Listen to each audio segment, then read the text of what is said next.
listening to the Art of Homeschooling podcast, where we help parents cultivate creativity and connection at home. I'm your host, Jean Miller, and here on this podcast, you'll find stories and inspiration to bring you the confidence you need to make homeschooling work for your family. Let's begin.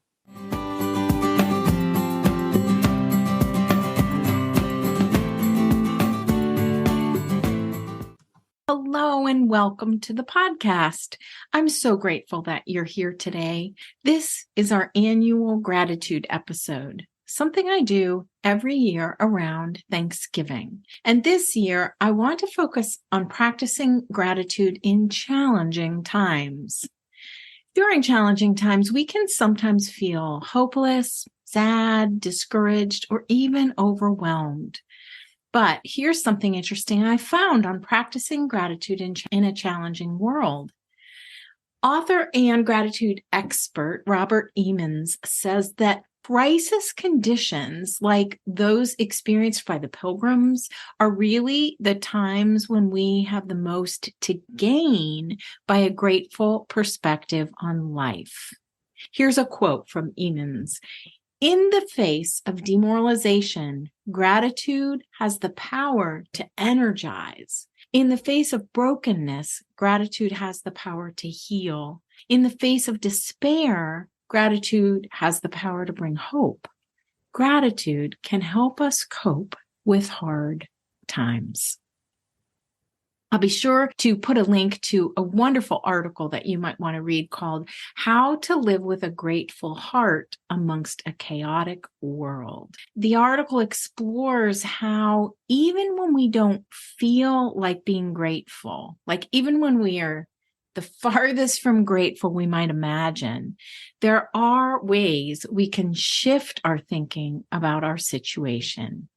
Robert Emmons wrote a book called Gratitude Works, in which he talks about how gratitude can actually help us get through challenging times.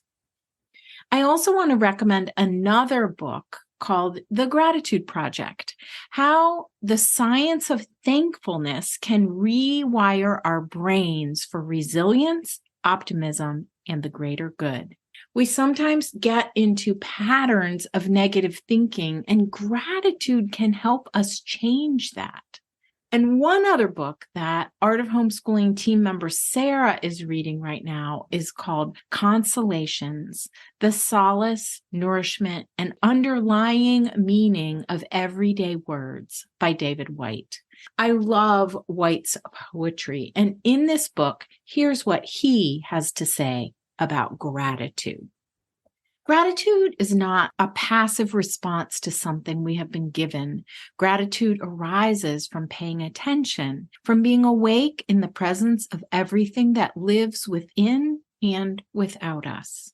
Gratitude is the awareness that millions of things come together and live together and mesh together and breathe together in order for us to take even one more breath of air. That the underlying gift of life and incarnation as a participating human being is a privilege, that we are miraculously part of something rather than nothing. Even if that something is temporarily pain or despair, we inhabit a living world with real faces, real voices, laughter, the color blue, the green of the fields, the freshness of a cold wind, or the tawny hue of winter landscape. Thankfulness finds its full measure in generosity of presence, both through participation and witness. Thanksgiving happens when our sense of presence meets all other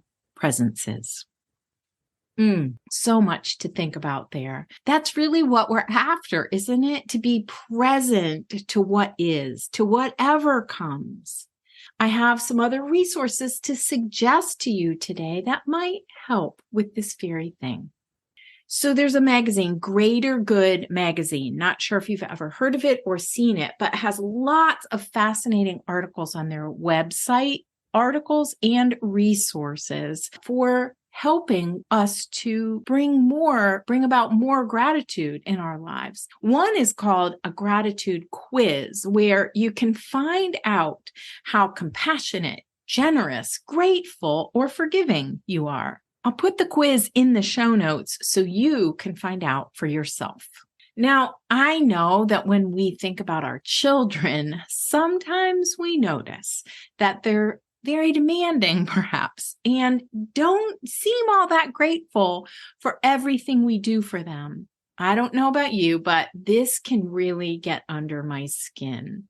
The truth is that the opposite of gratitude is a sense of entitlement. And when our children express entitlement, the belief that they have a right to something or are deserving of privileges or special treatment, we often feel angry and resentful.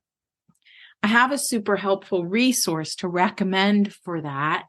If you sometimes feel like your kiddos act like entitled little rascals, I want you to go watch this video all about dealing with entitled kids. I'll be sure to link to that in the show notes as well. Okay, a few more resources for you. You can download the happiness calendar for educators from Greater Good magazine to help you foster gratitude in your family. It's a printable calendar for the month of November with one simple activity to do each day, like interview an elder about gratitude or take a gratitude walk. The Greater Good also has a podcast called the Science of Happiness podcast and the Happiness Break podcast. Just pop on over to the show notes for links to everything. And you can find the show notes at artofhomeschooling.com/episode 159.